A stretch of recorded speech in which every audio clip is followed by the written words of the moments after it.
Zéro droit de douane pour 53 pays africains annoncé par la Chine. La Chine supprimera des droits de douane de 53 pays africains à l'exception de l'Eswatini qui continue à entretenir les relations diplomatiques avec Taïwan. La mesure rentre en vigueur dès le 1er mai 2026. Le message a été délivré par le président chinois lui-même, le président Xi Jinping, auprès de son homologue angolais, le président João Lourenço, alors sortant de la présidence tournante de l'Union africaine. Le président João Lourenço va porter le message auprès du président de la Commission de l'Union africaine et l'annonce sera officialisée lors du dernier sommet de l'Union africaine qui s'est tenu il y a quelques heures seulement à Addis Abeba. Après cette annonce, le gouvernement chinois va apporter quelques précisions.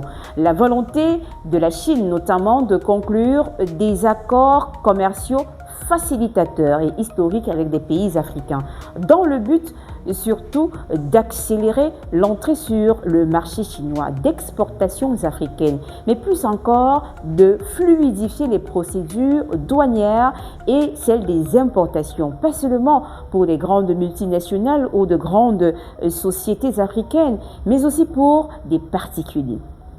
Vous le savez, la Chine est devenue depuis plus d'une décennie le premier partenaire commercial de l'Afrique.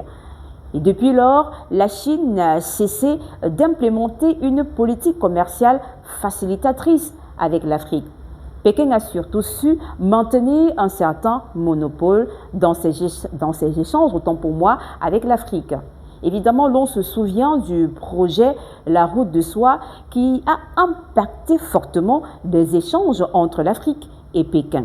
Et avec cette dernière annonce portant sur la suppression des droits de douane qui rentre en vigueur dès le mois de mai prochain, la Chine va à coup sûr venir basculer toute la compétitivité commerciale du monde et tout l'échiquier commercial international. Évidemment qu'elle va tout d'abord maintenir son monopole en tant que partenaire commercial privilégié du continent africain. La Chine va d'abord consolider cette position. Elle va ensuite battre les adversaires occidentaux, en particulier les États-Unis, premier adversaire commercial de la Chine.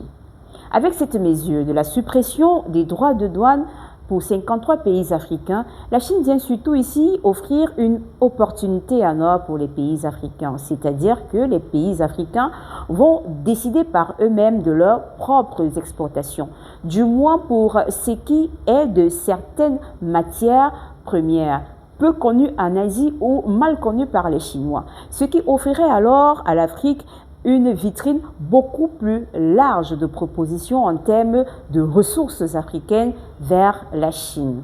Mais c'est surtout un boom commercial. Ce que j'ai appelé le boom commercial, c'est l'effectif de consommateurs que va certainement regrouper cette opportunité. On parle ici de 1,4 milliard de consommateurs, ce qui va à coup sûr révolutionner le mode de consommation dans les prochaines années et surtout impacter ou influencer alors là considérablement les processus d'exportation stratégique dans le monde. Je ne sais pas ce que vous pensez de cette actualité. Dites-le moi en commentaire. Retrouvez-nous en attendant sur Africa Move TV, le meilleur de l'actualité africaine et géopolitique. Nous sommes sur Facebook, sur Instagram, sur YouTube. Likez, partagez, n'hésitez surtout pas de vous abonner.